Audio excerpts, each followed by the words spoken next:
ଚାଲ ବୁଲିଯିବା ଭାଗ୍ୟେଶ୍ୱର ମନ୍ଦିରକୁ। ପ୍ରଥମେ ପୂଜା କାମ ସାରିଦେବା। ଏଠି ପ୍ରତ୍ୟେକ ଜାଗରକୁ ବା ପୂଜା ପାଆନ୍ତି 5 ଦିନ। ପାଲା ସାଙ୍ଗକୁ ଯାତ୍ରା ବି ପଡ଼େ, ଆଉ ତା ସାଙ୍ଗକୁ ମେଳା ବି। କୁଆଡ଼ୁ କୁଆଡ଼େ ଲୋକମାନେ ଆସିକି ଏଠି ବାବାଙ୍କ ପାଖରେ ଯାହା ମାଗିଛନ୍ତି ବାବା ପୂରଣ କରିଛନ୍ତି। ଆମେ ବି ମାଗିଦେବା। ଚାଲ ଯିବା ମାର୍କେଟକୁ।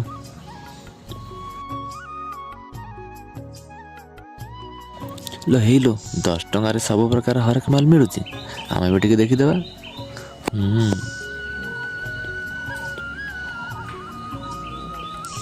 ପ୍ରଥମେ ଚାଲ ଟିକେ ଆଇସ୍କ୍ରିମ୍, ମଙ୍କା, ଛତା, ବେଲୁନ, ତାପରେ ଯିବା ଚାଲ ବାଦାମ ମଟର, ଆମ ଗାଁ ସ୍ପେଶାଲ ବାଦାମ ମଟର। ତାପରେ ଦେଖିଲା ଏଠି ଭାଲେଣ୍ଟାଇନ୍ ଡେ ପାଇଁ ଟେଡି ବିକ୍ରି ହେଉଥିଲା, କିନ୍ତୁ ଭାଲେଣ୍ଟାଇନ୍ ଡେ ସରିଲାଣି। କିନ୍ତୁ ଭାଇକି ରେଟ୍ ପଚାରିଲା ବେଳେ ଭାଇ ଆମର କହୁଛନ୍ତି 200 ଟଙ୍କା, 300 ଟଙ୍କା, 400 ଟଙ୍କା। ମୁଁ ଥାଉ ମୋର ତ କେହି ନାହାନ୍ତି, ଆଉ ମୁଁ କ'ଣ ପାଇଁ ନେବି। ଏଠି କ'ଣ ଲେଖା ହେଇଛି ଯାଜପୁର ରୋଡ଼ ସ୍ପେଶାଲ ଚାଟ୍। ମାଲ ସତରେ ନା କ'ଣ ସ୍ପେଶାଲ ଚାଟ୍? ହଉ ସେ ତାଙ୍କର ବିକନ୍ତୁ, ଆମେ ଚାଲ ଅଲଗା କିଛି ଦେଖିବା।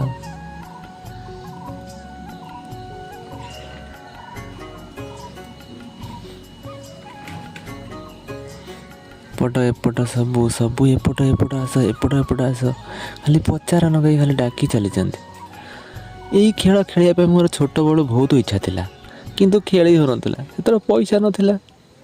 ଏଇ ଜଣେ ଇଚ୍ଛା ହେଲେ କ'ଣ ଭାଇ ଆମକୁ ଉପରକୁ ଚଢ଼େଇବାକୁ ଦେଉନାହାନ୍ତି। ଚାଲ ଦେଖିବା ଛୁଆମାନେ କ'ଣ ଡିଆଁ ଡିଇଁ ଖେଳୁଛନ୍ତି, କିନ୍ତୁ ମୋତେ ଡେଇଁବାକୁ ଛାଡ଼ୁନାହାନ୍ତି। ମୁଁ କାଳେ ଛିଣ୍ଡେଇ ଦେବି।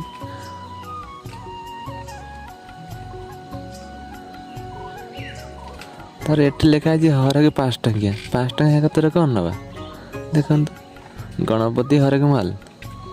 ଭାଇ ଆମର ରହିଲେଣି କ'ଣ କଣ୍ଢେଇ ଦୋକାନରେ। କଣ୍ଢେଇ ନେଇ ବୋଧେ ତାଙ୍କ ପୁଅ ପାଇଁ।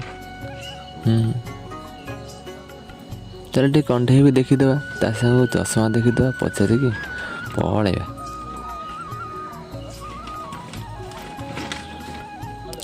ତାପରେ ଭାଇ ଭୋକ ଲାଗିଲାଣି, ଟିକେ ଆଇସ୍କ୍ରିମ୍ ଟେଷ୍ଟ କରିଦେବା। ଆଇସ୍କ୍ରିମ୍ଟା ଭାଇ ଟେଷ୍ଟ ମାନେ ବଢ଼ିଆ ଲାଗିଲା। ଆଉ ତ ରାତିରେ ଖାଇବିନି। ଆଉ ଆମର ଦେଖା ହେଲାଣି କ'ଣ ପାଲା ମଣ୍ଡପରେ ଭାଇ ଜଣକ। ଭାଇ ଆମର କ'ଣ କହୁଛନ୍ତି ଟିକେ ତାଙ୍କ କଥା ଶୁଣି ଦେଇକି ପାଲା ଆଡ଼େ ଟିକେ ଦେଖିଦେଇକି ପଳେଇବା ଘରକୁ। ପ୍ରତ୍ୟେକ ଜାଗାରେ ଏଠି 5 ଦିନ ପାଲା ରୁହେ, ଆଉ ତା ସାଙ୍ଗକୁ ଯାତ୍ରା ବି।